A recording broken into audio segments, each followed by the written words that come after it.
Hello friend, जय हिंद। आप सभी का फिर से हमारे इस यूट्यूब चैनल पर स्वागत है। तो ये बिहार दरोगा का ये प्रीवियस ईयर क्वेश्चन चलाया जा रहा है और साथ ही साथ इसमें आपको करंट अफेयर्स और इसी क्लास में आपको रिवीजन भी देखने को मिलेगा।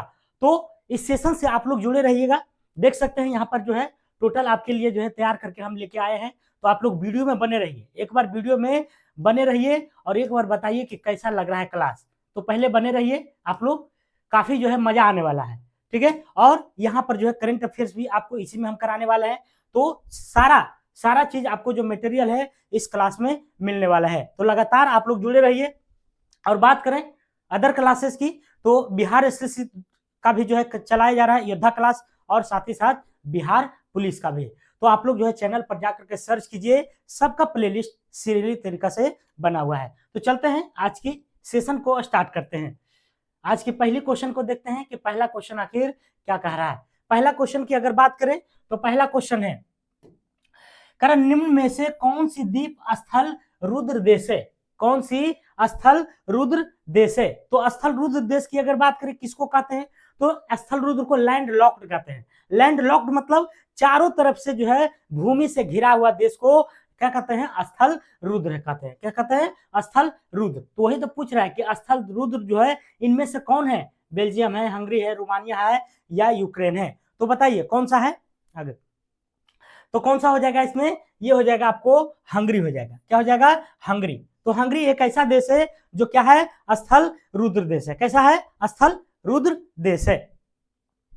अगर बात करें लैंड लॉक्ड की, तो टोटल लैंड लॉक्ड कितना देश है? टोटल की अगर बात करें तो टोटल जो है कितना है?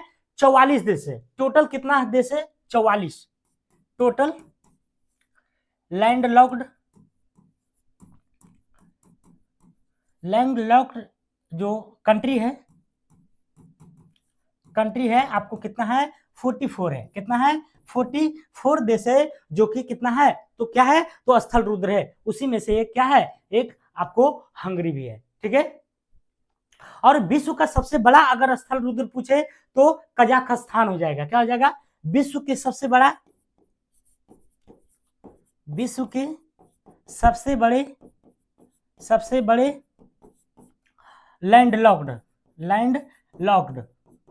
लॉक्ड देश की अगर बात करें तो क्या हो जाएगा?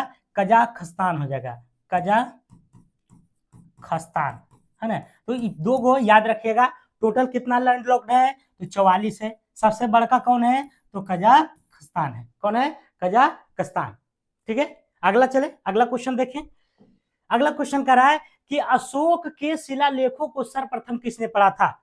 अशोक के शिलालेखों को, तो शिलालेख का जो उत्कीर्ण हुआ था सबसे पहले जो है अशोक ने ही किया था। इसके पहले कोई किसी भी नहीं, है ना, जाता है सिर्फ किसको? तो अशोक को। किसको? अशोक को। तो उसी अशोक के शिलालेख के बारे में कह रहा है कि अशोक के शिलालेख के सर्वप्रथम पढ़ा था किसने? उनका जो शिलालेख था, शिला मतलब पत्थर, लेख मतलब जो उस पर लिखा हुआ था।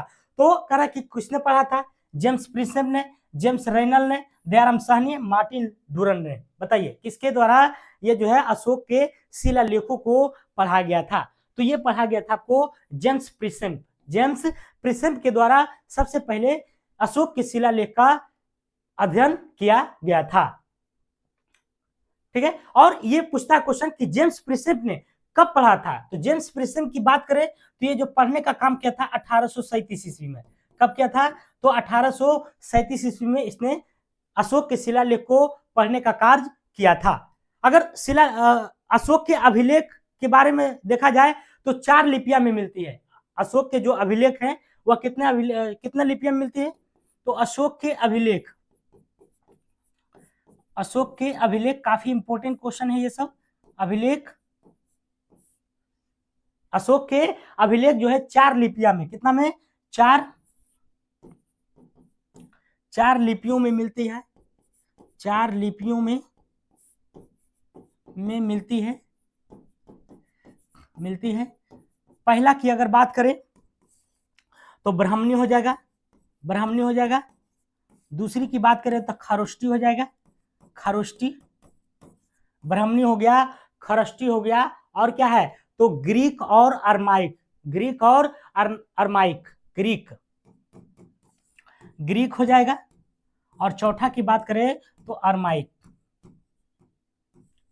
अरमाइक हो जाएगा। तो ये जो चारों हैं इसके क्या है, लिपियां हैं। क्या है, लिपि है। तो अशोक के शिलालेख जो है कितनी लिपियां में वर्णन किया गया था, तो 4 लिपि में। कौन कौन है, तो ब्राह्मणी है, खरोष्टी है, ग्रीक है और अरमाइक है। ब्राह्मणी, खरोष्टी और ग्रीक, अरमाइक। ब्राह्मणी, खरोष्टी, ग्रीक और अरमाइक, ये चारों लिपियां के बारे में पूछा जाता है कि अशोक के बताइए कि इनमें से कौन सी लिपियां नहीं है संबंधित, तो बता दीजिएगा। जब चारों याद रहेगा तब ना, इसीलिए चारों को घोर के पी जाइए कि ब्राह्मणी है, खरोष्टी है, ग्रीक है और अरमाइक है। ये चारों लिपियां किससे संबंधित है, तो अशोक के शिलालेख से है। किससे संबंधित है, अशोक के शिलालेख को है।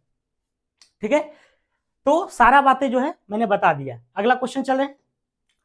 करा वज्र प्रहार, वज्र प्रहार भारत और किस देश के बीच में सैन्य अभ्यास होता है, तो वज्र प्रहार नामक जो सैन्य अभ्यास है ना, सैन्य अभ्यास है, तो वह किस देश के, भारत तो एक रहता ही है, तो उसके साथ और कौन देश रहता है, रूस, जापान, अमेरिका या सिंगापुर, बताइए कौन सा रहता है। वज्र प्रहार जो सैन्य अभ्यास है वह भारत और किसके बीच में होता है, तो ये होता है आपको अमेरिका के बीच में। किसके बीच में होता है, अमेरिका के बीच में। भारत और अमेरिका के बीच में कौन सा प्रहार होता है, तो वज्र प्रहार होता है। ठीक है, मालाबार संयुक्त अभ्यास अगर देखा जाए, मालाबार संयुक्त अभ्यास, मालाबार संयुक्त अभ्यास अगर पूछे, संयुक्त अभ्यास किसके किसके बीच में होता है, तो ये जो होता है आपको भारत रहता है, इसमें भारत रहता है। भारत के साथ और कौन रहता है, तो आपको जापान रहता है। भारत हो गया, जापान हो गया, और कौन रहता है, तो अमेरिका रहता है। कौन रहता है, अमेरिका। तो इसको जो है घोर के पी जाना है। ये मालाबार संयुक्त अभ्यास में कौन कौन देश शामिल रहते हैं, तो भारत, जापान और अमेरिका। मालाबार संयुक्त अभ्यास में कौन कौन, भारत, जापान और अमेरिका। भारत, जापान और अमेरिका, भारत, जापान और अमेरिका रहते हैं। अगर बात किया जाए सागर मठ फ्रेंडशिप होता है, सागर मठ फ्रेंडशिप, सागर मठ फ्रेंडशिप, फ्रेंडशिप।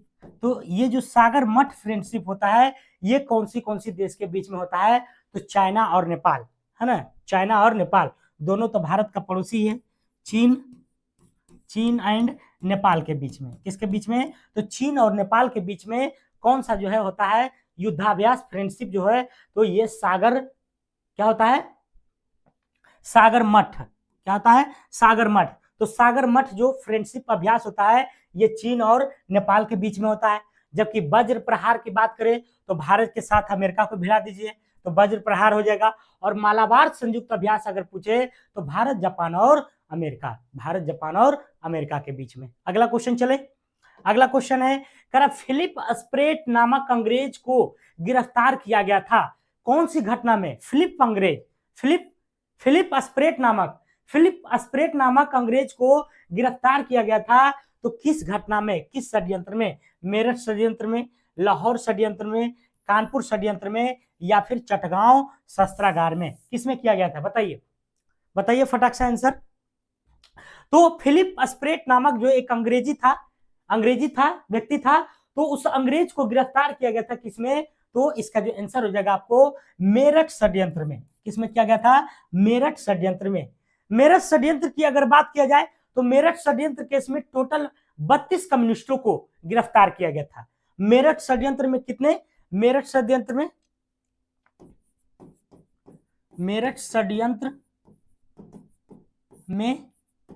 कुल कितना, तो 32 है ना, 32 कम्युनिस्टों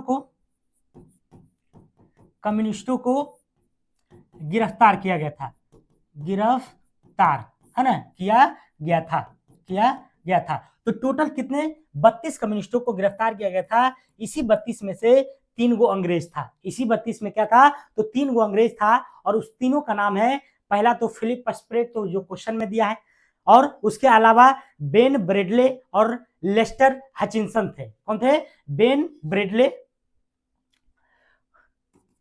जिसमें क्या थे, तो 3 अंग्रेज थे। पहला की अगर बात करें तो पहला हो जाएगा आपको फिलिप स्प्रेट हो जाएगा, फिलिप स्प्रेट हो जाएगा। और दूसरा की अगर बात करें तो दूसरा क्या हो जाएगा, दूसरा जो है आपको वेन ब्रेडले हो जाएगा, दूसरा वेन ब्रेडले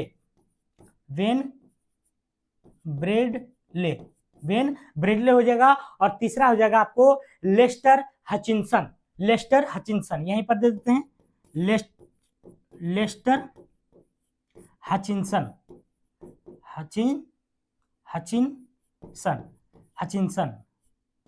लेस्टर हचिंसन। तो फिलिप स्प्रेट, वेन ब्रेडले और लेस्टर हचिंसन के द्वारा जो है ये तीनों जो अंग्रेज था ये क्या थे, तो मेरठ षड्यंत्र केस में क्या हुए थे, तो गिरफ्तार किए गए थे। फिलिप स्प्रेट, वेन ब्रेडले और कौन था, तो आपको लेस्टर हचिंसन था। ये तीनों तो तीनों को याद रखिएगा। जैसे इसमें से एगो दिया है, देखिए प्रीवियस ईयर क्वेश्चन है, तो प्रीवियस ईयर क्वेश्चन में आपको जो है वही से क्वेश्चन इर्द गिर्द से आने की पूरी संभावना रहती है। ठीक है, तो फिलिप स्प्रेट की जगह दोनों, फिलिप स्प्रेट के अलावा आप इस दोनों को याद भी रखिए, कौन कौन, तो वेन ब्रेडले और लेस्टर हचिंसन, इन दोनों मतलब ये तीनों को जो है गिरफ्तार किया गया था किसमें, तो मेरठ षड्यंत्र केस में। ठीक है, अगर मेरठ षड्यंत्र में बात किया जाए अभियुक्तों के लिए लड़ाई कौन लड़े थे मेरठ षड्यंत्र केस में, मेरठ षड्यंत्र केस में अभियुक्तों मतलब जो दोषी था, अभियुक्तों के लिए वकालत कौन किया था, अभियुक्तों के लिए वकालत की अगर बात करें तो पंडित जवाहरलाल नेहरू थे। और कौन थे, M.A. अंसारी थे, पंडित जवाहरलाल नेहरू, M.A. अंसारी और कैलाशनाथ काटजू थे। तो ये तीनों थे पंडित जवाहरलाल नेहरू। पहला की अगर बात करें तो पंडित जवाहरलाल नेहरू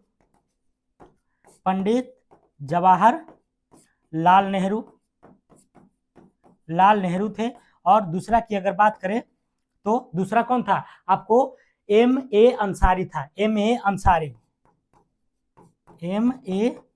अंसारी।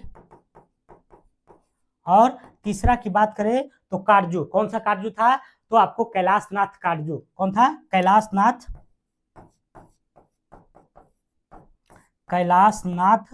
काटजू, कैलाशनाथ क्या हो जाएगा, काटजू हो जाएगा। तो ये तीनों व्यक्तियों को याद रखना है क्योंकि ये तीनों से क्वेश्चन पूछा जाता है कि मेरठ षड्यंत्र केस में जो वकालत किए थे उनका इनमें से किससे संबंध है, तो पंडित जवाहरलाल नेहरू को याद रखना है, M.N. अंसारी को याद रखना है और कैलाशनाथ काटजू को। अगर इसके तीनों के अलावा कोई और रहे तो ऑप्शन क्या हो जाएगा, बिल्कुल गलत हो जाएगा। ठीक है, आगे बढ़े, अगला क्वेश्चन कारण नाभिकीय कर दीजिएगा यार। नाभिकीय रिएक्टर का वह अवयव जो अभिक्रिया में नियंत्रित करता है, मतलब जैसे नाभिकीय अभिक्रिया हो रही है तो उसमें जो अवयव को, जो अभिक्रिया को कंट्रोल करता है, नियंत्रित करता है, तो वह नियंत्रण करने के कार्य कौन करता है। सीधा जानिए कि नाभिकीय रिएक्टर में नियंत्रक के रूप में कौन कार्य करते हैं, ये पूछा जा रहा है। तो क्या मंदक है, शीतलता है, नियंत्रक छड़ है, ईंधन है, बताइए। तो इसका जो प्यारा सा आंसर हो जाएगा आपको नियंत्रक छड़ हो जाएगा। क्या हो जाएगा, नियंत्रक छड़। नाभिकीय रिएक्टर में नियंत्रण का कार्य करता है, नियंत्रक छड़ करता है। कौन करता है, नियंत्रक छड़। नाभिकीय रिएक्टर में नाभिकीय रिएक्टर में अभिक्रिया का नियंत्रण का कार्य कौन करता है, तो आपको नियंत्रण छड़ करता है। नियंत्रण छड़ की अगर बात करें तो ये जो नियंत्रण छड़ रहती है यह किसका बना होता है, तो क्वेश्चन कितना बार पूछा गया है। नियंत्रक छड़ नाभिकीय रिएक्टर में, यहां लिखते हैं हम, नाभिकीय रिएक्टर में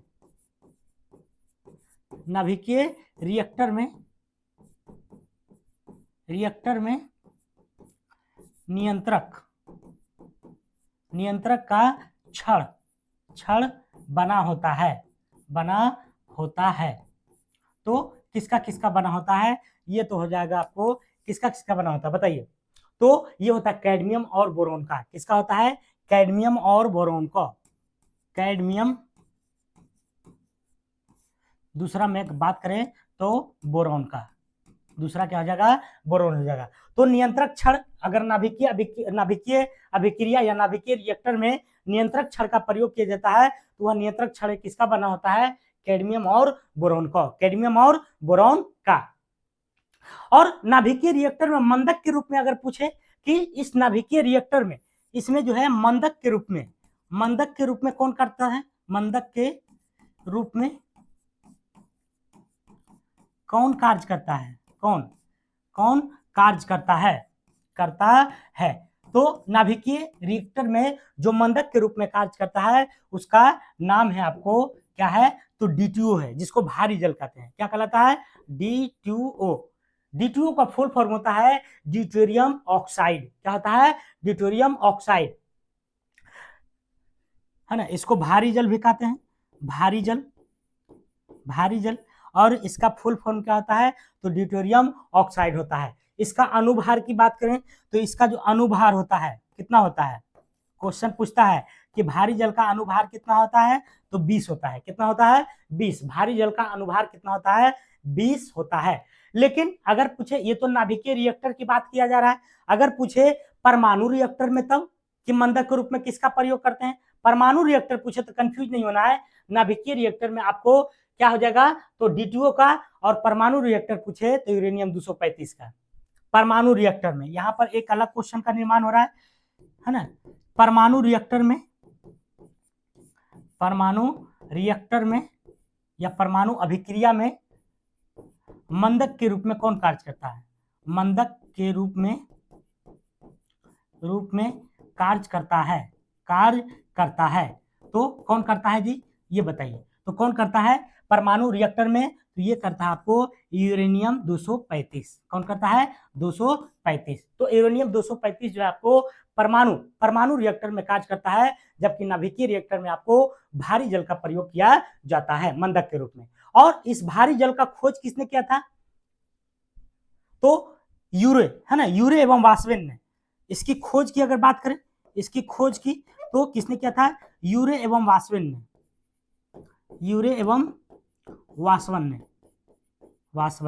किसने किया था, यूरे एवं वासवन के द्वारा D2O की खोज किया गया था। ठीक है, आगे चले। अगला है, करा 2011 के जनगणना के अनुसार भारत की जनसंख्या कितनी है, बताइए। ये जो जनसंख्या दिया है मिलियन में दिया गया है। ठीक है, ऐसे तो मोदी जी कहते हैं कि 125 करोड़ भारत के वासियों लोगों, तो यहाँ पर मिलियन में दिया है, तो मिलियन में दिमाग लगाना है। 1 मिलियन बराबर कितना लाख होता है, 10 लाख होता है। 1 मिलियन बराबर 10 लाख होता है। तो कह रहा 2011 के जनगणना के अनुसार भारत की जनसंख्या कितनी है, क्या 1022 मिलियन है, 1024 मिलियन है, 1025 मिलियन है, या 1029 मिलियन है।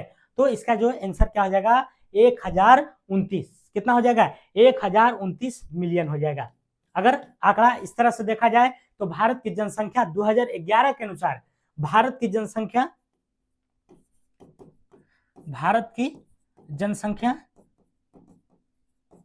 2011 के अनुसार, 2011 अनुसार कितना है, तो लगभग जो है आपको 121 करोड़ है। 121 करोड़ लगभग है। कितना है, तो 121 करोड़ है। तो अभी तो जनसंख्या में इंक्रीज हुआ है, लेकिन अभी डाटा बाहर नहीं आई है, इसलिए एग्जाम जब भी पूछेगा तो आपको 2011 वाला ही पूछेगा। कितना है, 121 करोड़, और मिलियन में पूछे तो 1029 मिलियन हो जाएगा। कितना हो जाएगा, 1029 मिलियन। अगर बात करें जनगणना की, तो जनगणना सर्वप्रथम जो है कब हुआ था, सर्वप्रथम भारत में जो जनगणना हुई थी, सर्वप्रथम भारत की जनगणना कब हुआ था, तो ये हुआ था आपको 1872 ईस्वी में, 1872 में। और इस समय जो कौन थे, तो लॉर्ड मेयो थे, लॉर्ड मेयो।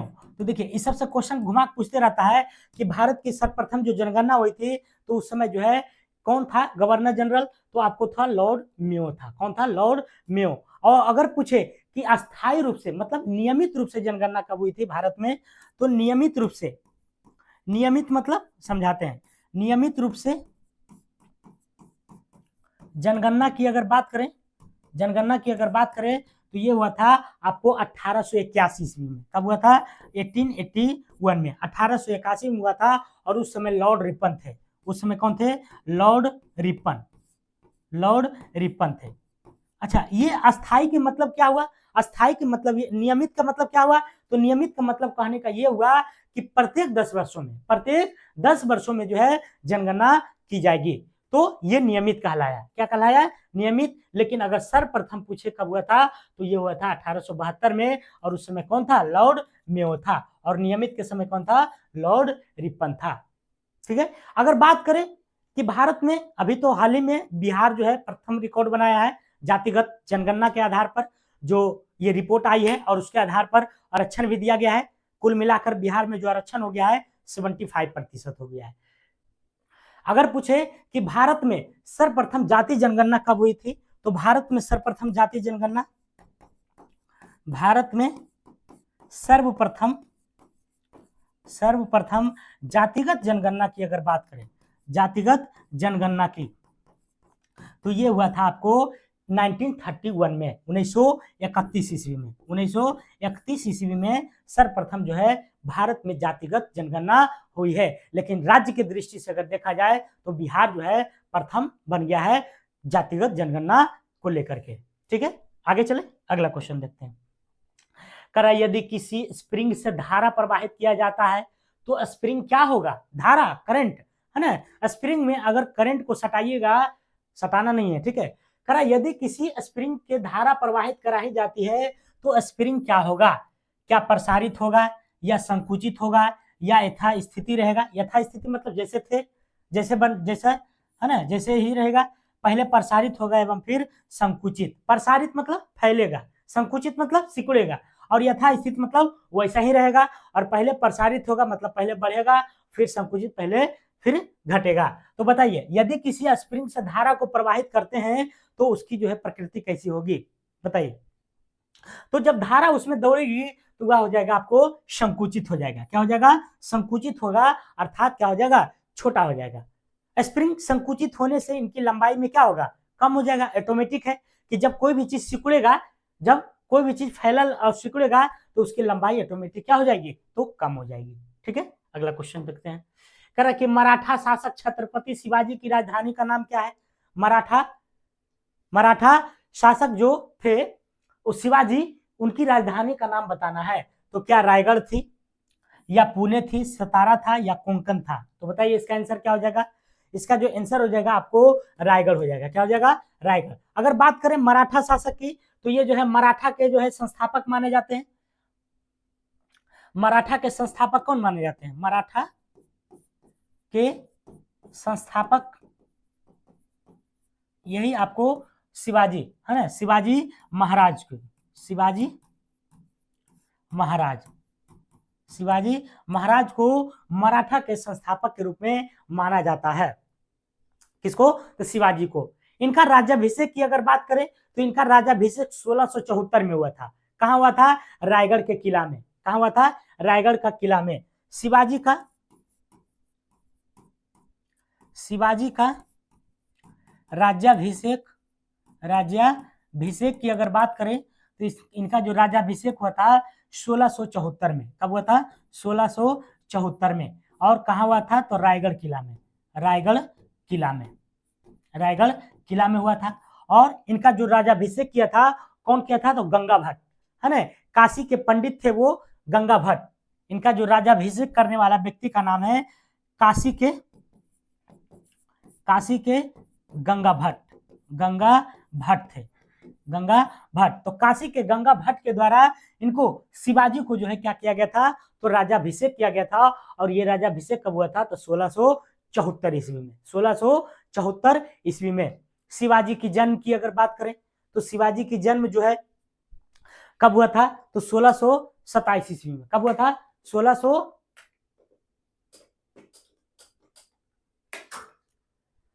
शिवाजी की जन्म की अगर बात करें तो इनका जन्म कब हुआ था? 1627 में। कहां हुआ था शिवाजी के जन्म? इनका जन्म की अगर बात करें तो 1627 में हुआ था। और यह हुआ था आपको कहां? शिवनेर दुर्ग में हुआ था। शिवनेर दुर्ग में इनका जो है क्या हुआ था, तो जन्म हुआ था, और जन्म के जो तिथि है आपको 1627 ईस्वी में। कब हुआ था, 1627 ईस्वी में शिवनेर के दुर्ग में हुआ था। शिवाजी की माता, कभी कभी पूछता है कि शिवाजी की माता के नाम क्या था, तो शिवाजी के माता की अगर बात करें तो इनकी माता का नाम माता का नाम क्या था बताइए, तो जीजाबाई था। क्या था, जीजाबाई, जीजाबाई था। और पिता अगर पूछे तो पिता का नाम था शाहजी भोसले। पिता की बात अगर बता पूछे तो शाहजी भोसले, शाहजी भोसले, तो आपको शाहजी भोसले थे। तो इनका माता का नाम क्या हो जाएगा, जीजाबाई, और पिता का नाम हो जाएगा शाहजी भोसले। ठीक है। शिवाजी की मृत्यु कब हुई थी, तो 1627 में जन्म हुआ था, और इनकी मृत्यु की अगर बात करें तो इनकी मृत्यु कब हुई थी, मृत्यु हो गई थी आपको 1680 ईस्वी में, 1680 ईस्वी में। ठीक है। तो यहां से कैलकुलेट कर सकते हैं कितने साल जो है इनका जीवन रहा था। ठीक है। आगे चले, अगला क्वेश्चन देखते हैं। कह सौर सेल बनाने में प्रयुक्त किया जाने वाला तत्व है, सौर सेल जो बनाया जाता है तो उसमें कौन सी तत्व का प्रयोग करते हैं, क्या गोल्ड करते हैं, टाइटेनियम करते हैं, सिलिकॉन करते हैं, या टेफ्ला, बताइए। सौर सेल बनाने में किया जाने वाला जो तत्व है, प्रयोग किया जाने वाला जो तत्व है उसका क्या नाम है, तो सिलिकॉन है। क्या नाम है, सिलिकॉन है। ठीक है। सिलिकॉन की अगर बात करें तो सिलिकॉन एक अर्धचालक है। क्या है, एक अर्धचालक प्रकार की जो है धातु है। जैसे में सिलिकॉन हो गया, जर्मेनियम हो गया, अधातु, सिलिकॉन हो गया आपको, और क्या होगा, जर्मेनियम हो जाएगा, जर्मेनियम, सिलिकॉन हो गया और जर्मेनियम हो गया, और क्या होता है, तो cadmium sulphide, cadmium sulphide, cadmium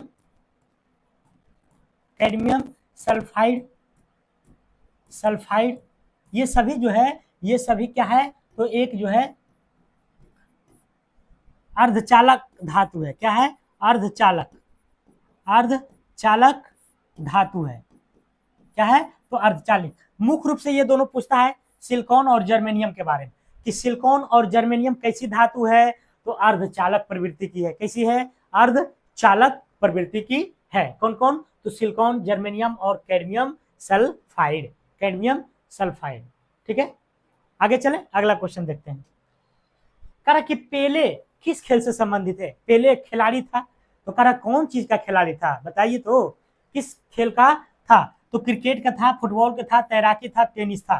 तो पेले बहुत ही प्रसिद्ध खिलाड़ी था, जो कि किस देश से किस खेल से संबंधित है, तो ये आपको जो है फुटबॉल से था। किससे संबंधित था, फुटबॉल से।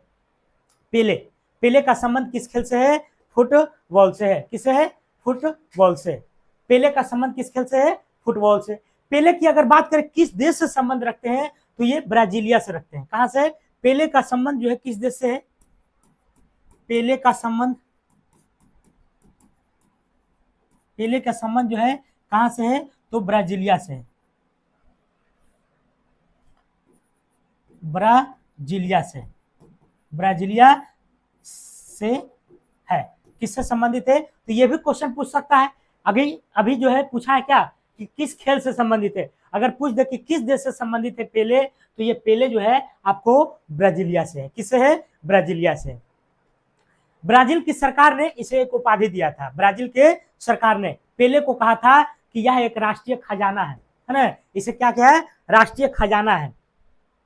ब्राजील के सरकार के द्वारा अगर देखा जाए, ब्राजील के सरकार के द्वारा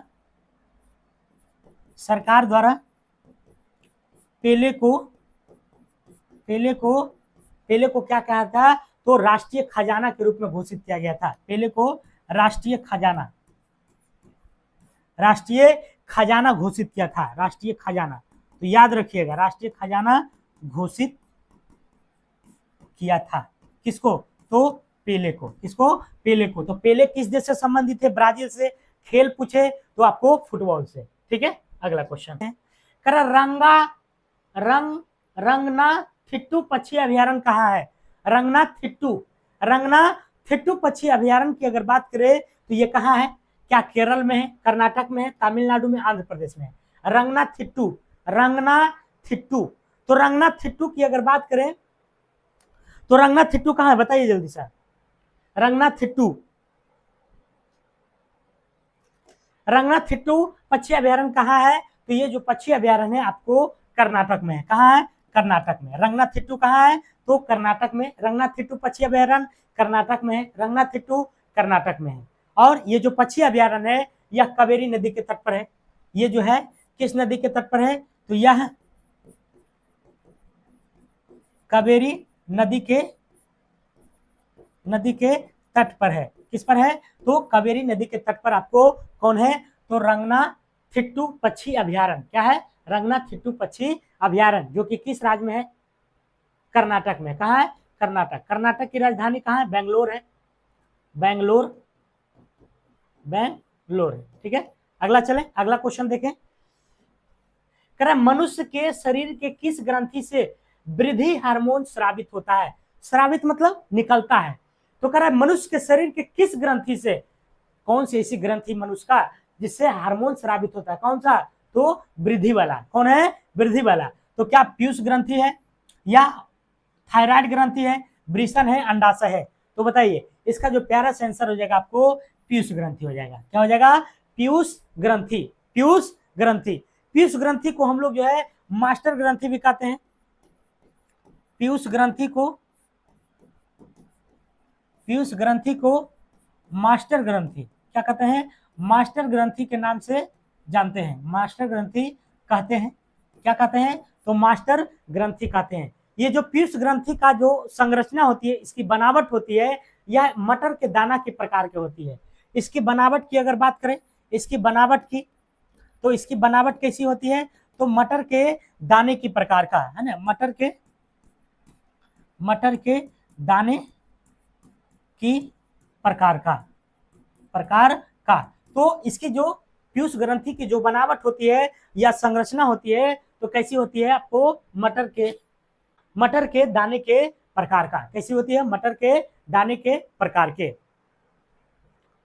और बात करें अगर हाइपोथैलेमस ग्रंथि की, तो हाइपोथैलेमस ग्रंथि को, हाइपोथैलेमस ग्रंथि को है ना, हाइपोथैलेमस ग्रंथि को क्या कहते हैं? तो मास्टर ऑफ मास्टर ग्रंथि कहलाता है।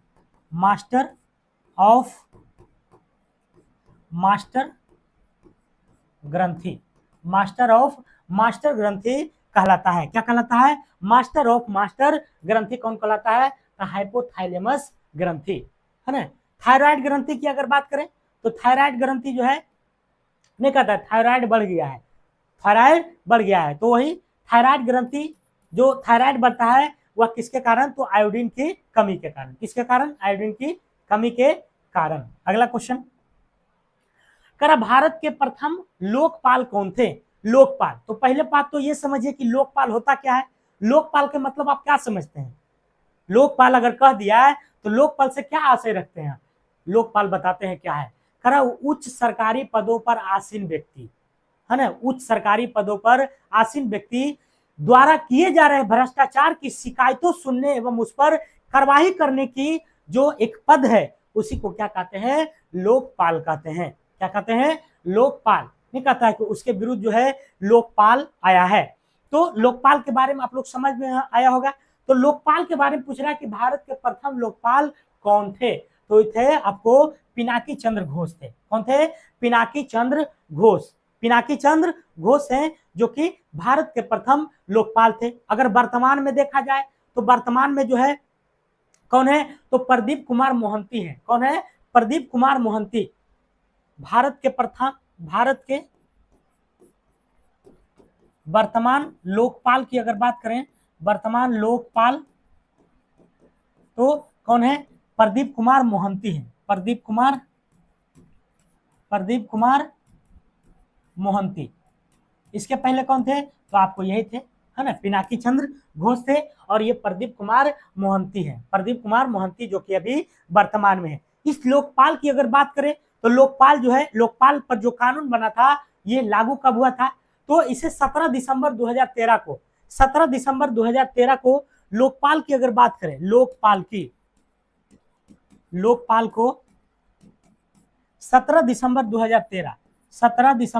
2013 को राज्यसभा में पेश किया गया था, मतलब राज्यसभा से पास किया गया था, राज्यसभा से पास। और उसके एक दिन बाद 18 दिसंबर 2013 को जो है लोकसभा से कर दिया गया। कहां से? लोकसभा से, मतलब अगले दिन लोकसभा से पास कर दिया गया। और लोकसभा और राज्यसभा से जब कार्यवाही पूरी हो गई तो अंतिम में कौन बचे? राष्ट्रपति महोदय बचे। तो राष्ट्रपति 1 जनवरी 2014 को राष्ट्रपति इस पर जो है कब विचार दिए थे? राष्ट्रपति 1 जनवरी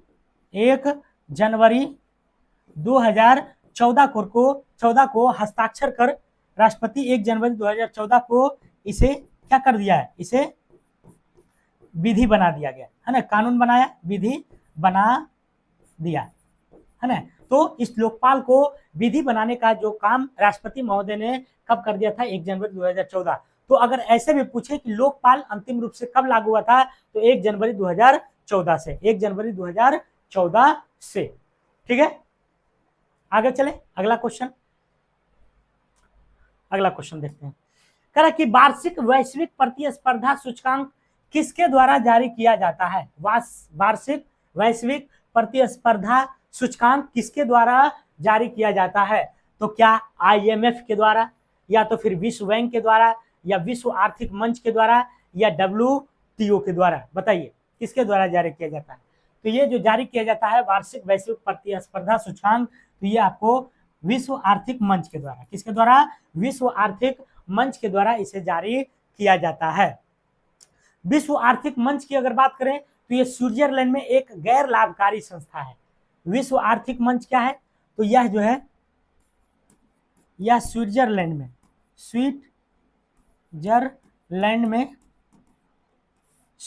में एक गैर लाभकारी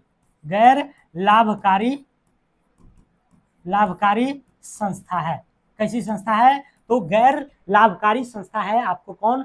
तो विश्व आर्थिक मंच, यहां पर नहीं, ये यहां पर है ना, विश्व आर्थिक मंच।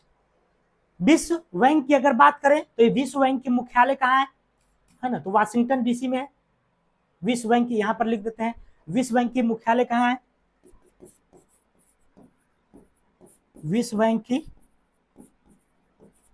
मुख्यालय, देखिए यहां वहां हम इसलिए नहीं लिखते हैं कि अगर कोई भाई बंधु अगर इसको नोट करना चाहें तो उनको डिस्टर्ब ना हो। तो विश्व बैंक की मुख्यालय की अगर बात करें तो कहाँ है? वाशिंगटन DC में, वाशिंगटन DC में। और वाशिंगटन DC में एक है, जैसे कि किसका है? तो IMF का मुख्यालय, किसका है? IMF की अगर मुख्यालय की बात करें, IMF की, तो इसका भी मुख्यालय कहाँ है? तो आपको वाशिंगटन DC में। कहाँ है? तो वाशिंगटन DC में है। अच्छा, इस DC का मतलब क्या होता है पता है? DC का मतलब तो डिस्ट्रिक्ट ऑफ कोलंबिया होता है। क्या होता है? DC, ये जो DC लिखा रहा है, तो DC का मतलब जो होता है DC, डिस्ट्रिक्ट ऑफ कोलंबिया। क्या होता है? District of Columbia. क्या होता है? डिस्ट्रिक्ट ऑफ कोलंबिया मतलब DC, वाशिंगटन DC। तो विश्व बैंक के मुख्यालय या तो फिर IMF का मुख्यालय अगर पूछे तो वाशिंगटन DC मारिएगा। और ये जो अब विश्व आर्थिक मंच है यह कहाँ है? तो स्विट्जरलैंड में। कहाँ है? स्विट्जरलैंड में। और कैसी संस्था है? तो गैर लाभकारी संस्था है। ठीक है, आगे बढ़े, अगला क्वेश्चन। करा कि उद्देशिका है ना, उद्देशिका में यहाँ लग जाएगा, उद्देशिका में समाजवादी एवं धर्मनिरपेक्ष शब्द को जोड़ा गया था। देखिए उद्देशिका में को जोड़ा गया था, लेकिन यहाँ पूछा है कि उद्देशिका में समाजवादी और धर्मनिरपेक्ष शब्द को कैमे संशोधन के तहत जोड़ा गया है? क्या 41वां है, 44वां है, 46वां है, या 42वां है? तो इसका प्यारा सा आंसर आप लोग कमेंट कीजिए। तो इसका जो आंसर हो जाएगा आपको 42वां संशोधन के द्वारा। तो क्लास कैसा लग रहा है जरूर बताइए कमेंट बॉक्स में, क्योंकि आपके कमेंट हमें मोटिवेट करती है। आपकी एक लाइक, आपकी एक सब्सक्राइब हमें आगे बढ़ने की जो है चेतना देती है। तो आप लोग जो एक बार प्यारा सा कमेंट जरूर कीजिए, ठीक है। तो इसका जो 42वां संशोधन के द्वारा जो है क्या जोड़ा गया था उद्देशिका में, तो समाजवादी और धर्मनिरपेक्ष शब्द को। अगर बात करें 42वां संविधान संशोधन के तहत उद्देशिका में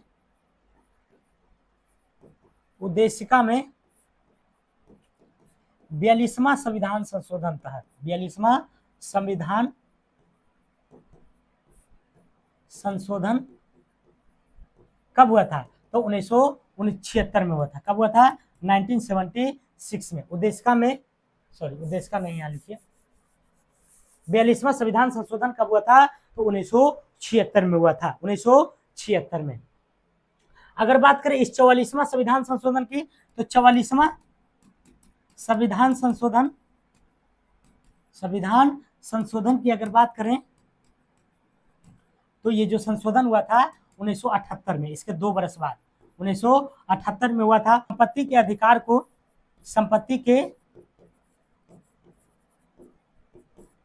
को 44वां संविधान संशोधन के तहत संपत्ति के अधिकार को हटाकर इसे 300 के काम में जोड़ दिया गया। 300 के काम में जोड़कर इसे विधिक अधिकार बना दिया गया। विधिक मतलब कानूनी अधिकार, इसे विधिक अधिकार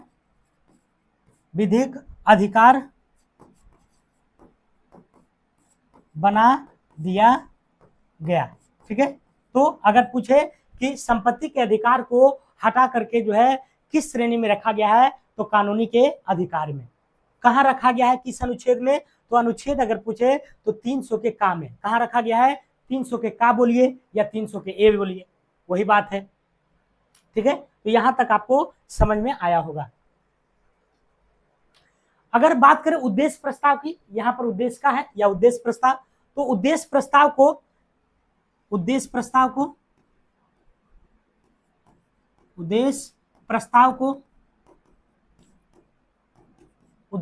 को जो है कब प्रस्ताव रखा गया था, तो संविधान सभा के उद्देश्य प्रस्ताव को संविधान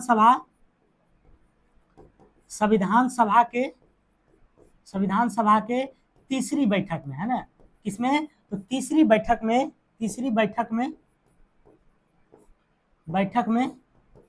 रखा गया था। किसके द्वारा, तो पंडित जवाहरलाल नेहरू के द्वारा। किसके द्वारा, पंडित जवाहरलाल नेहरू के द्वारा जो है इस उद्देश्य का प्रस्ताव को रखा गया था संविधान के कईवें सभा में, तो तीसरी सभा में, है ना, तीसरे सभा में। और तीसरा जो हुआ था आपको 13 दिसंबर 1946 को उद्देश्य प्रस्ताव को संविधान सभा के तीसरे बैठक में। तो तीसरा बैठक कहाँ हुआ था, कब हुआ था, 13 दिसंबर 1946 में। तो एक भी प्रश्न जो है आपको नहीं छूटेगा, सारा प्रश्न का जो है निचोड़ निकालेंगे। तो कब हुआ था, 13 दिसंबर 1946 को इस उद्देश्य प्रस्ताव को पेश किया था। लेकिन यह लागू अंतिम रूप से कब हो गया था, तो लागू यहाँ पर हम लिख देते हैं, ठीक है। लागू अगर बात करें, लागू तो लागू हुआ था आपको 22 जनवरी 1947 को। 22 जनवरी 1947 को यह जो है उद्देश्य प्रस्ताव क्या हुआ था, तो लागू हो गया था। क्या हुआ था, लागू हो गया था, ठीक है। आगे चलें, एक बार समझाते हैं। उद्देश्य का में समाजवादी और धर्मनिरपेक्ष शब्द को जोड़ा गया है, तो कब जोड़ा गया था आपको, सॉरी किसमें, तो 42वां संविधान संशोधन। 42वां संविधान संशोधन कब हुआ, 1976 में। 44वां संविधान संशोधन कब हुआ, 1978 में। इसके तहत कौन सी कांड किया गया है, तो इसमें जो है संपत्ति के अधिकार को हटा करके इसको 300 के काम में जोड़ करके इसे क्या विधिक अधिकार बना दिया गया, मतलब कानूनी अधिकार बना दिया गया। और उद्देश्य प्रस्ताव को जो है किस संविधान सभा में पेश किया गया था, तो तीसरी में। किसमें, तीसरी में। और तीसरा हुआ था 13 दिसंबर 1946 में। यहाँ 1946 है, 1946 में हुआ था। और इसको जो पेश किया था पंडित जवाहरलाल नेहरू, और उद्देश्य प्रस्ताव अंतिम रूप से लागू हो गया था 22 जनवरी 1947 को, ठीक है। तो उम्मीद करते हैं कि आप लोग को समझ में आ रहा होगा। अगला क्वेश्चन चलते हैं। कह रहा कि गांधी सोलर पार्क कहाँ स्थित है, गांधी सोलर पार्क, गांधी जी के जो है नाम से ये सोलर पार्क है, तो ये कहाँ है, न्यूयॉर्क, जेनेवा, पेरिस, जापान, बताइए। तो इसका जो प्यारा सा आंसर हो जाएगा न्यूयॉर्क हो जाएगा। क्या हो जाएगा? न्यूयॉर्क। तो गांधी सोलर पार्क कहाँ स्थित है? न्यूयॉर्क में है। कहाँ है? न्यूयॉर्क में। इसकी स्थापना की बात करें, गांधी सोलर पार्क की स्थापना की, तो इसका जो उद्घाटन, स्थापना नहीं कहेंगे, इस गांधी सोलर पार्क के उद्घाटन करने वाला व्यक्ति का नाम है नरेंद्र मोदी जी, है ना। कौन है? इनका गांधी सोलर पार्क का उद्घाटन की अगर बात करें तो उद्घाटन करने वाला कौन थे? है ना, नरेंद्र मोदी। कौन थे? नरेंद्र मोदी। नरेंद्र मोदी, नरेंद्र दास दामोदर मोदी। अगला क्वेश्चन कह रहा कि पुनगानूर एक नाम है। पुनगानूर के नाम है, मतलब प्रजाति का नाम पूछना चाह रहा है कि पुनगानूर जो है यह किस प्रजाति का है? क्या हाथी का है, बकरी, गाय या भैंस का है? तो किसका है बताइए तो? पुनगानूर। तो पुनगानूर जो प्रजाति है यह गाय की प्रजाति है। किसका है? गाय की प्रजाति है। पुनगानूर एक गाय की प्रजाति है या नस्ल है।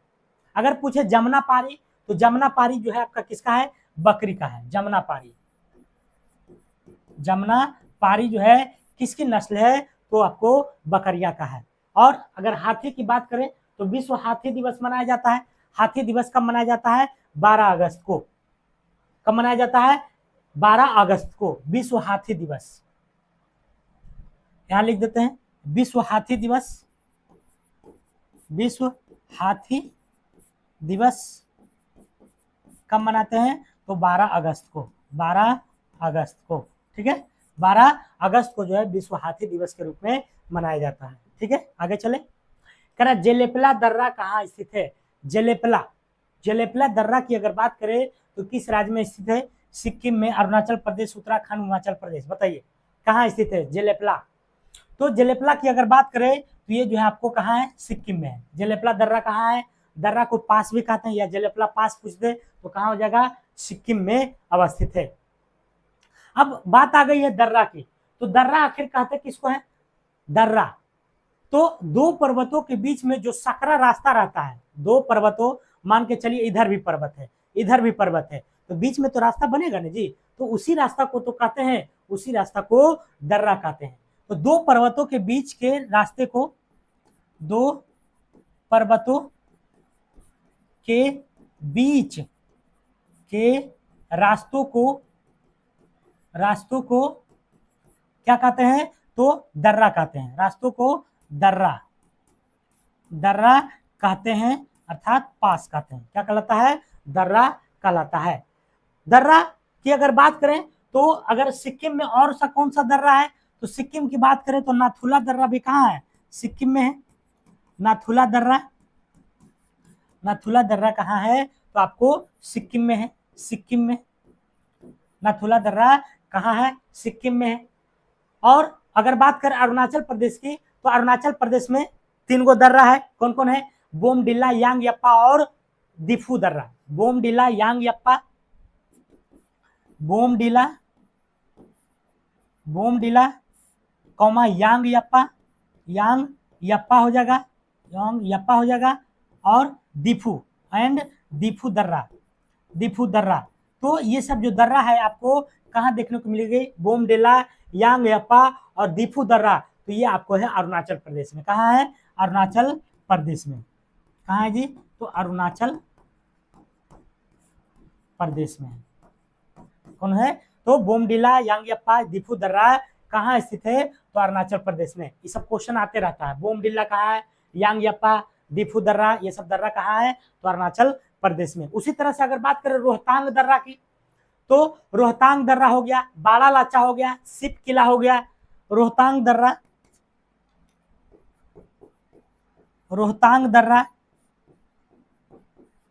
कौमा बाड़ा लाचा और रोहतांग दर्रा, बाड़ा लाचा और सिपकिला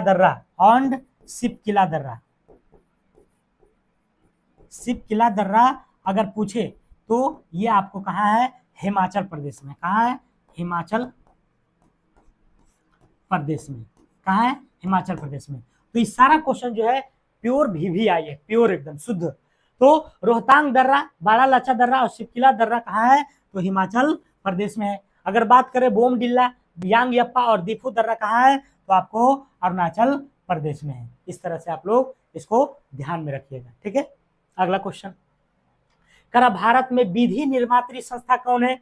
विधि निर्मात्री मतलब कानून बनाने वाली जो संस्था होती है, कौन है? तो विधि निर्मात्री जो संस्था है वो कौन है? तो ये हमारा संसद है। कौन है? संसद। संसद के अंग कितने हैं? तो 3 अंग हैं। संसद, संसद हो गया। और संसद जो है कैसे कैसे होते हैं, तो इसमें कौन कौन सारे होते हैं? इसमें आपको लोकसभा होते हैं, लोकसभा होते हैं, और कौन होते हैं? तो राज्यसभा, राज्यसभा होते हैं, और कौन होते हैं? तो राष्ट्रपति, राष्ट्रपति। ये तीनों अंग को मिला करके संसद का निर्माण किया जाता है। इसी संसद के द्वारा कोई भी अगर कानून पास करना है तो इन तीनों का जो है पहले लोकसभा से पास करवाएंगे, फिर राज्यसभा से, और अंतिम रूप से जब राष्ट्रपति महोदय सिग्नेचर कर देंगे तो वो कानून बनके पारित हो जाएगा। चाहे वह किसी भी कानून लाया जाए, वो तो डिपेंड करता है इस लोकसभा के सदस्य या तो फिर राज्यसभा के सदस्यों पर, ठीक है। तो ये था संसद के बारे में। इसके बारे में क्वेश्चन पूछता है कि संसद है ना, संसद किस अनुच्छेद से संबंधित है? लोकसभा किस अनुच्छेद से और राज्यसभा किस अनुच्छेद से? तो इसका एक ट्रिक होता है, छोटा सा ट्रिक मैं लिखना चाहूंगा। इसका ट्रिक होता है सरल, इसको याद रखिएगा। क्या होता है? सरल, है ना, सरल, सरल।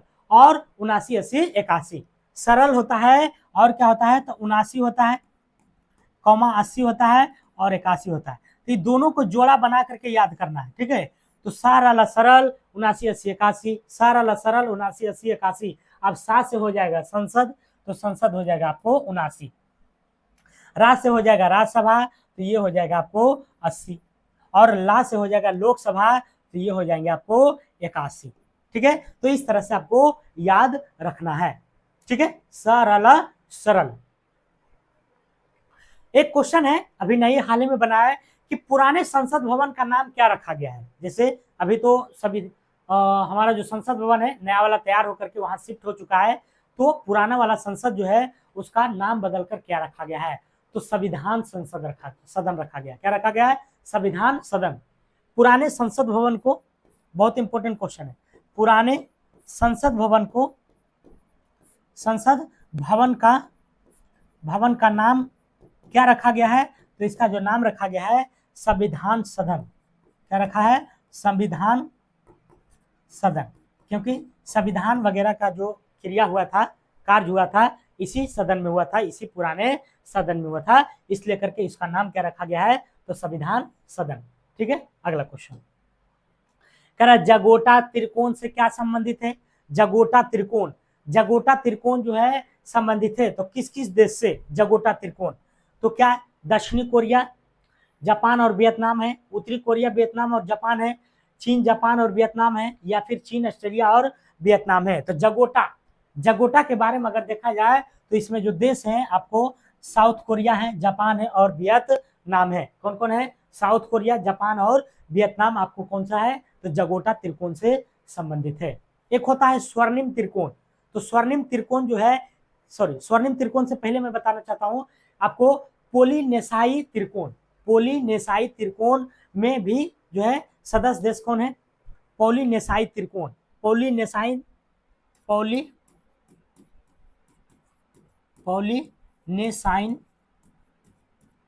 त्रिकोण, पोलिनेसाइन त्रिकोण जो संबंधित है वह किससे संबंधित है? तो इसमें जो संबंधित है आपको हवाई द्वीप, ईस्टर द्वीप और न्यूजीलैंड से। हवाई द्वीप किससे संबंधित है? तो हवाई द्वीप से, हवाई द्वीप, और क्या हो जाएगा? तो ईस्टर द्वीप हो जाएगा, ईस्टर द्वीप, और क्या हो जाएगा? तो आपको न्यूजीलैंड, न्यूजीलैंड। तो अगर कभी पूछ दे कि ये पोलिनेसाइन है ना, क्या है? पोलिनेसाइन त्रिकोण जो है या किससे संबंधित है? पोलिनेसाइन त्रिकोण, तो हवाई द्वीप, ईस्टर द्वीप और न्यूजीलैंड।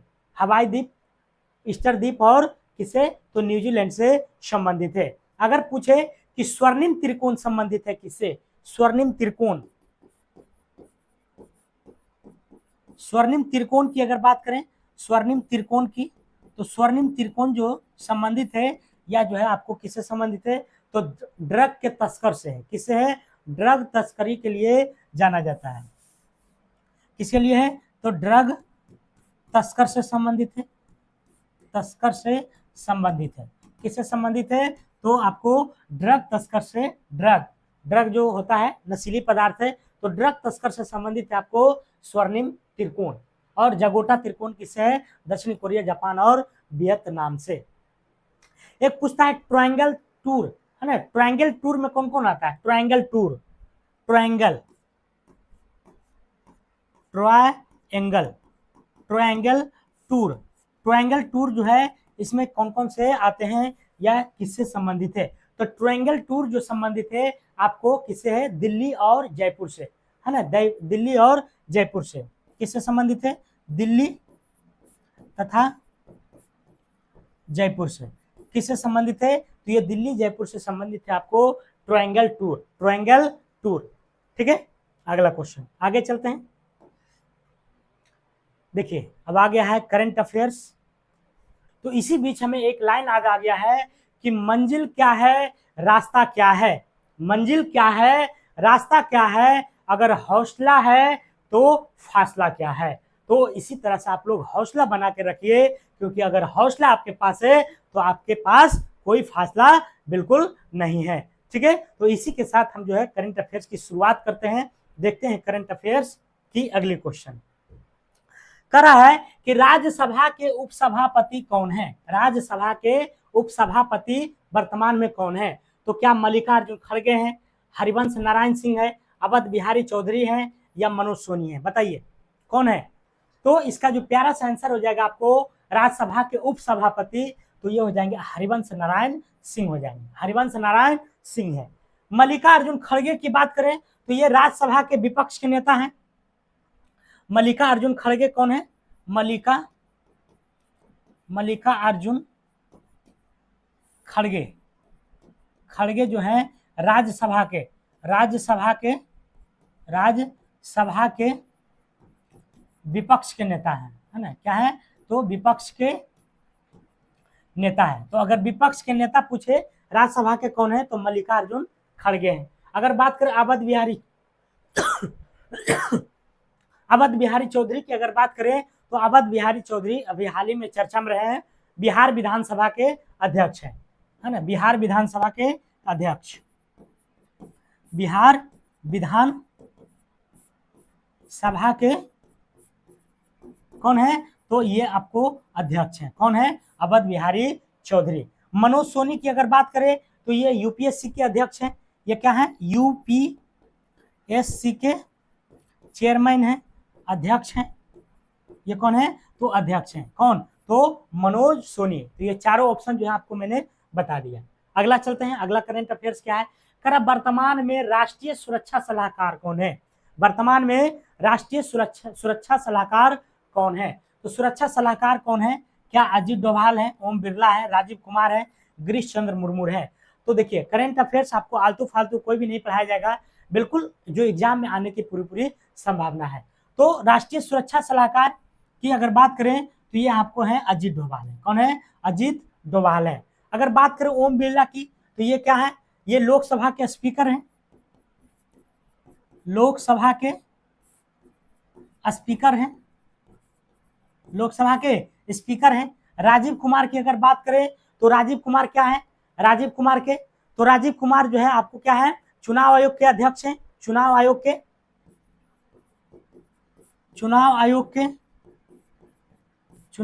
के क्या है? तो ये आपको अध्यक्ष हैं। और गिरीश चंद्र मुर्मू की बात करें तो ये कैग है ना, कैग के अध्यक्ष हैं, सीएजी, कंप्यूटरर ऑडिटर ऑफ जनरल, जिसको नियंत्रक महालेखा परीक्षक कहा जाते हैं। तो वर्तमान में नियंत्रक महालेखा परीक्षक कौन है? तो गिरीश चंद्र मुर्मू है।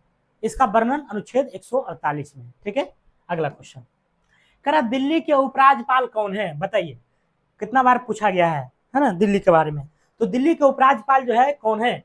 क्या मनोज सिन्हा है, बीडी मिश्रा है, तमिल साई सुंदर राजन है, विनय कुमार सक्सेना है? बताइए दिल्ली के जो उपराज्यपाल है वो कौन है? तो इसका जो आंसर हो जाएगा आपको विनय कुमार सक्सेना, विनय कुमार सक्सेना हो जाएगा। अगर बात करें मनोज सिन्हा के तो मनोज सिन्हा जो है जम्मू कश्मीर के उपराज्यपाल हैं। ये कहाँ के उपराज्यपाल हैं? तो जम्मू कश्मीर के उपराज्यपाल हैं। कौन? तो मनोज सिन्हा कहाँ के उपराज्यपाल है? तो जम्मू कश्मीर के। मनोज सिन्हा कहाँ का है? तो मनोज सिन्हा आपको जम्मू एंड कश्मीर के हैं। अगर बात करें बीडी सावरकर के, बीडी मिश्रा की, तो बीडी मिश्रा जो है आपको कहाँ के हैं? तो लद्दाख के हैं। ये जो है कहाँ के हैं? लद्दाख के राज्यपाल हैं, लद्दाख के उपराज्यपाल हैं। लद्दाख के उपराज्यपाल कौन है? तो बीडी मिश्रा है। मनोज सिन्हा कहाँ के हैं? जम्मू कश्मीर के। और बीडी मिश्रा कहाँ के हैं? लद्दाख के। अगर बात करी जाए तमिलसाई सुंदरराजन, तो ये कहाँ के हैं? तो तमिलसाई सुंदरराजन की अगर बात करें तो ये पुदुचेरी की हैं। कहाँ के हैं? पुदुचेरी के उपराज्यपाल हैं। तो इसी तरह से जो है आप लोग सेशन में जब जुड़े रहिएगा तो रटा जाएगा। उपराज्यपाल है ना, उपराज्यपाल कौन है? तो तमिलसाई सुंदरराजन कहाँ के हैं? पुदुचेरी के। तो एक बार फिर से रिपीट कीजिएगा। विनय कुमार सक्सेना कहाँ के हैं? दिल्ली के हैं। और जम्मू कश्मीर के उपराज्यपाल का नाम क्या है? मनोज सिन्हा है। लद्दाख के उपराज्यपाल का नाम क्या है? बीडी मिश्रा है। और पुदुचेरी के उपराज्यपाल की बात करें तो कौन है? तमिलसाई सुंदरराजन। ठीक है, तो ये था आपको उपराज्यपाल के बारे में। अगला क्वेश्चन, किस देश की संसदीय कमेटी ने भारत को नाटो प्लस में शामिल करने की सिफारिश किया है ना? चाइना वाला थोड़ा ज्यादा तिड़िंग भिड़िंग कर रहा है, बार बार जो है उसको भिड़ा रहा है। किसको? ताइवान को, कि तुमको जो है हम उड़ा लेंगे और अपने जो है क्षेत्र में मिला लेंगे। तो इसी को देखते हुए अमेरिका ने एक नाटो प्लस संस्था बनाई है। अमेरिका ने क्या बनाई है? एक नाटो प्लस संस्था बनाई है, और उसमें जो बरियार जो देश है उसको उसमें शामिल कर रहा है। ठीक है, तो भारत को भी जो है प्लस में शामिल करने की सिफारिश किया है। तो ये किसने किया है? अमेरिका ने किया है। किसने किया है? अमेरिका ने। अगर बात करें नाटो की, तो नाटो का फुल फॉर्म क्या होता है? North Atlantic treaty organization. North है ना, नाटो का फुल फॉर्म क्या होता है? नाटो का तो नॉर्थ अटलांटिक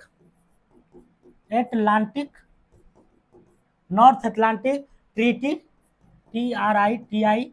ट्रीटी है ना, ट्रीटी ऑर्गेनाइजेशन, ORGA और ऑर्गेनाइजेशन, ZTION है ना, ऑर्गेनाइजेशन होता है। क्या होता है? ऑर्गेनाइजेशन, ORGAN हो जाएगा है ना, ऑर्गेनाइजेशन होता है। ठीक है, तो नॉर्थ अटलांटिक ट्रीटी ऑर्गेनाइजेशन इसका क्या होता है? तो फुल फॉर्म होता है। ऑर्गेनाइजेशन देख लीजिएगा। ठीक है, तो नाटो का फुल फॉर्म क्या होता है? North Atlantic treaty organization. इसकी स्थापना की बात करें तो इसकी स्थापना कब हुआ था नाटो की? तो नाटो की स्थापना जो है आपको 4 अप्रैल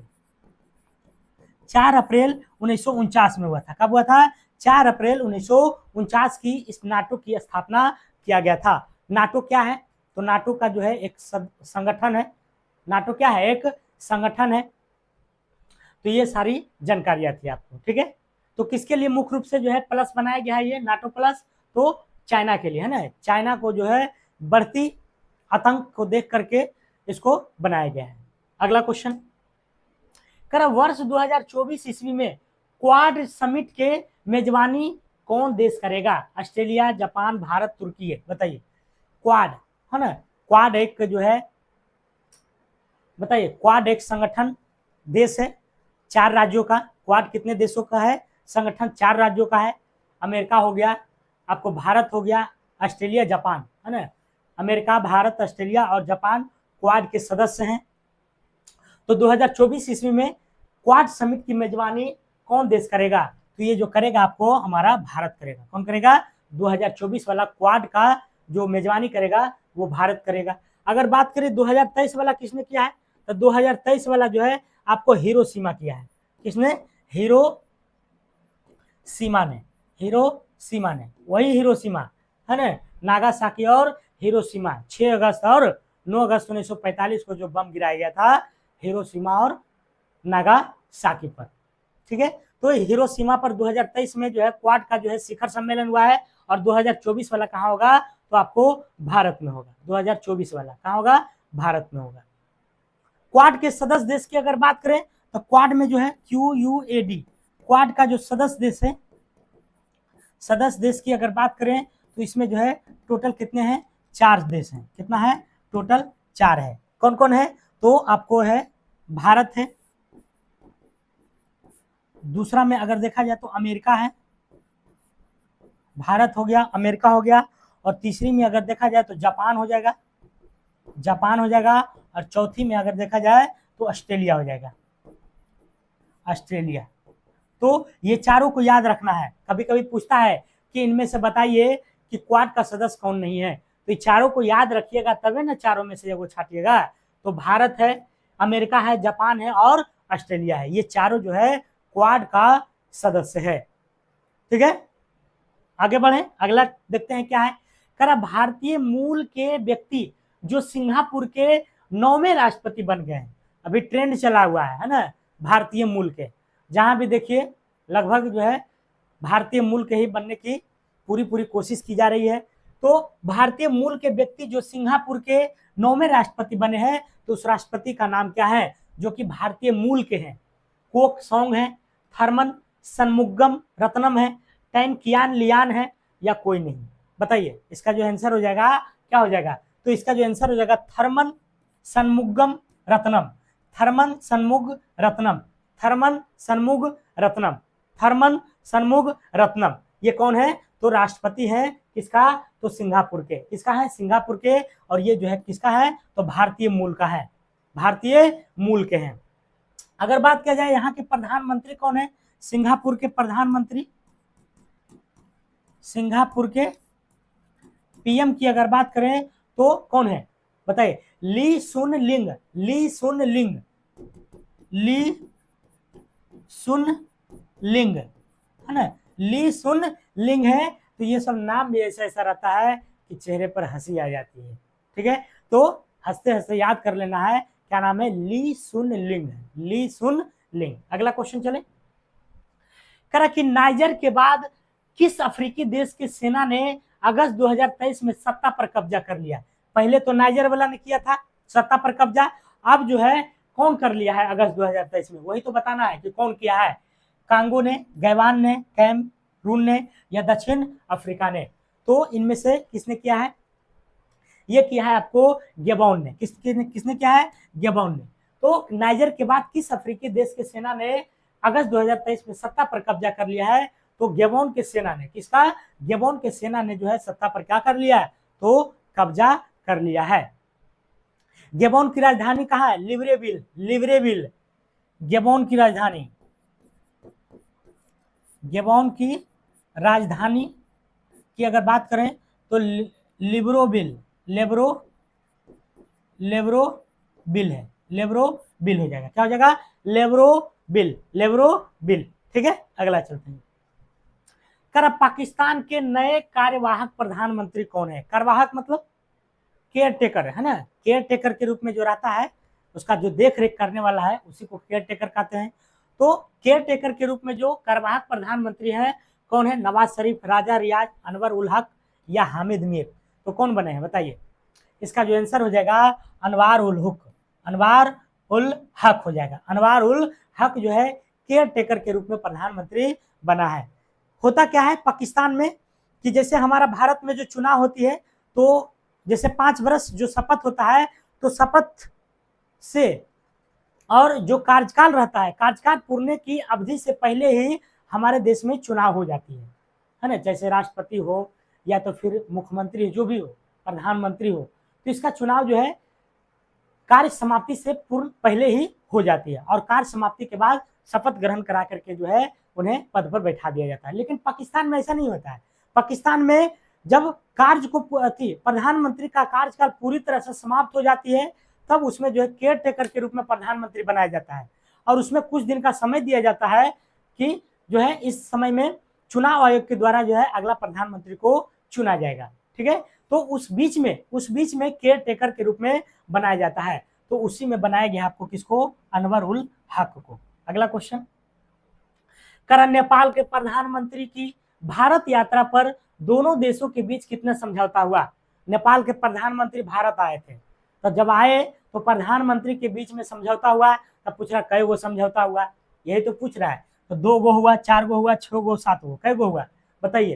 तो कोर्ट जो समझौता हुआ था आपको 7 गो हुआ था। कितना हुआ था? 7 गो। अगर बात करें नेपाल के प्रधानमंत्री कौन है, तो पुष्प कमल दहल है नेपाल के प्रधानमंत्री।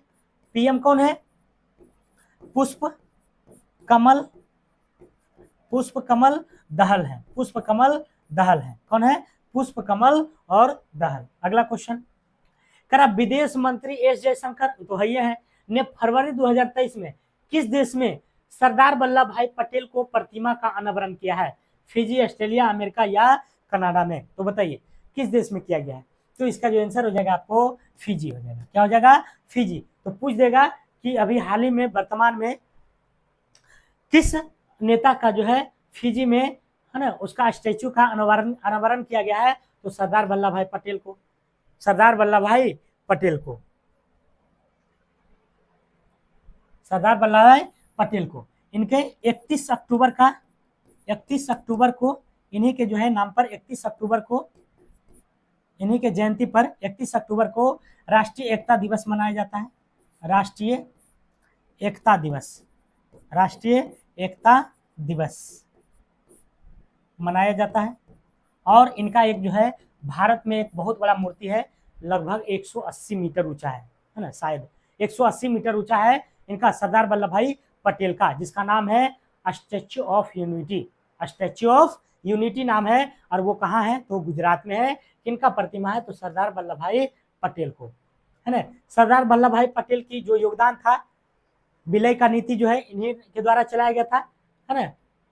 विलय की नीति जो कि सबको विलय करके भारत में मिलाने का कार्य जो किए थे सरदार वल्लभ भाई पटेल ने। अगला क्वेश्चन अब देखिए, अगला क्वेश्चन से पहले करंट अफेयर जो है समाप्त हो चुका है। अब चलते हैं थोड़ा सा देखते हैं कि आप में कितना है दम, कितने प्रश्नों को आंसर आप जो है मन ही मन दे सकते हैं। ठीक है, तो अगर कमेंट नहीं करना है तो मन ही मन दीजिए, कोई बात नहीं। करा भारतीय संविधान में सर्वाधिक प्रभाव किसका माना जाता है? किसका माना जाता है भारतीय संविधान में सर्वाधिक प्रभाव? तो किसका माना जाता है बताइए। ये माना जाता है भारत सरकार अधिनियम 1935। भारत सरकार अधिनियम,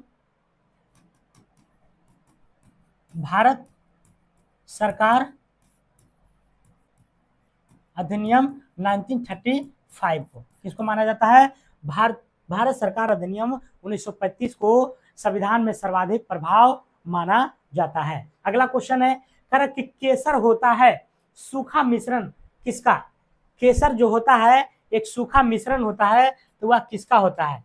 वह किसका होता है? तो फूल के बीज बनाने वाले भाग का। किसका होता है? फूल के बीज बनाने वाला फूल के बीज बनाने वाला जो है भाग का होता है, भाग का होता है। ठीक है, अगला क्वेश्चन करा कि प्रकाश ऊर्जा को रासायनिक ऊर्जा में रूपांतरित होता है। प्रकाश आ रहा है, उसको जो है कन्वर्ट करके रासायनिक में बदल दिया, तो ऐसी क्रिया कब होती है? जब प्रकाश संश्लेषण होती है तब। प्रकाश संश्लेषण की प्रक्रिया होती है तभी जो है प्रकाश ऊर्जा को किस में बदल देती है? तो रासायनिक ऊर्जा में। या तो फिर उलट देगा क्वेश्चन कि प्रकाश संश्लेषण में प्रकाश ऊर्जा को कौन सी ऊर्जा में बदला जाता है? तो रासायनिक ऊर्जा में। किस ऊर्जा में? रासायनिक ऊर्जा में। अगला क्वेश्चन है पान की लता में बनने वाली जड़ कौन सी होती है? पान की जो लता होती है, पान की लता में बनने वाली जो जड़ होती है उसमें कौन सी जड़ें होती है? तो उसमें जो है आपको आरोही जड़ होती है। कौन होती है? आरोही जड़। ठीक है, तो ये सब क्वेश्चन काफी इंपोर्टेंट है। अगला क्वेश्चन, तो प्रकाश संश्लेषण द्वारा हरे पौधा का पैदा करते हैं। करा प्रकाश संश्लेषण द्वारा हरे पौधा पैदा करते हैं, तो किसके द्वारा पैदा करते हैं? तो ये जो करते हैं आपको कार्बनिक द्रव्य के द्वारा। किसके द्वारा? कार्बनिक द्रव्य के द्वारा। कार्बनिक द्रव्य द्वारा किसके द्वारा करते हैं? तो कार्बनिक द्रव्य के द्वारा आपको प्रकाश संश्लेषण द्वारा हरे पौधे का पैदा करते हैं। किसके द्वारा? तो कार्बनिक द्रव्य के द्वारा। जैसे क्वेश्चन समझिए कि प्रकाश संश्लेषण तो समझ रहे हैं, द्वारा हरे पौधा पैदा किया जाता है। प्रकाश संश्लेषण द्वारा हरा पौधा पैदा किया जाता है, तो किसके द्वारा? तो कार्बनिक द्रव के द्वारा। ठीक है, अगला क्वेश्चन करा मानव आहार में पॉलिश किए हुए चावल से रोग होता है। तो पॉलिश किए हुए चावल अगर आप खा रहे हैं तो आप किस चीज का शिकार होइएगा? बेरी से। किससे हो गया? बेरी से। बेरी जो होता है आपको विटामिन B1 की कमी से। किससे होता है? विटामिन B1 की कमी से। ठीक है, और विटामिन B1 की जो रासायनिक नाम है वह थायमिन है। क्या है? थायमिन। विटामिन B1 का रासायनिक नाम क्या है? थायमिन। अगला क्वेश्चन करा वह तापमान जिसका पाठ्यांक फ़ारेनहाइट और सेल्सियस में समान होता है। फ़ारेनहाइट में भी वही रहेगा और सेल्सियस में भी वही रहेगा, तो उसका मान है आपको -40 डिग्री सेंटीग्रेड। कितना है? -40 डिग्री सेंटीग्रेड हो जाएगा। क्या हो जाएगा? -40 डिग्री सेंटीग्रेड। माइनस यहाँ कर देते हैं, -40 डिग्री सेंटीग्रेड का जो मान होता है वह फ़ारेनहाइट और सेल्सियस में क्या होता है? समान होता है। अगला क्वेश्चन है कह रहा दिल्ली शहर किस नदी के किनारे बसा है? बताइए आंसर, आप लोग भी मन बताइए। तो ये जो है आपको यमुना नदी के किनारे है ना, यमुना नदी के किनारे आपको क्या है? तो दिल्ली शहर बसा हुआ है। अगला क्वेश्चन कह रहा टेलीस्कोप की खोज किसने किया था? तो टेलीस्कोप की खोज की अगर बात करें तो टेलीस्कोप की खोज किसके द्वारा किया गया था? ये किया गया था गैलीलियो के द्वारा। गैलीलियो के द्वारा। किसके द्वारा? गैलीलियो के द्वारा जो है टेलीस्कोप की खोज किया गया था। अगला है लेनिन कहाँ के शासक था? तो लेनिन जो है आपको सोवियत संघ के था। कहाँ के था? सोवियत संघ। सोवियत संघ के था। लेनिन कहाँ के शासक था? सोवियत संघ का है। अगला क्वेश्चन कह कोनेरू हम्पी का संबंध किससे है? कोनेरू हम्पी एक व्यक्ति का नाम है, तो उसका संबंध जो है किससे है? किस खेल से है?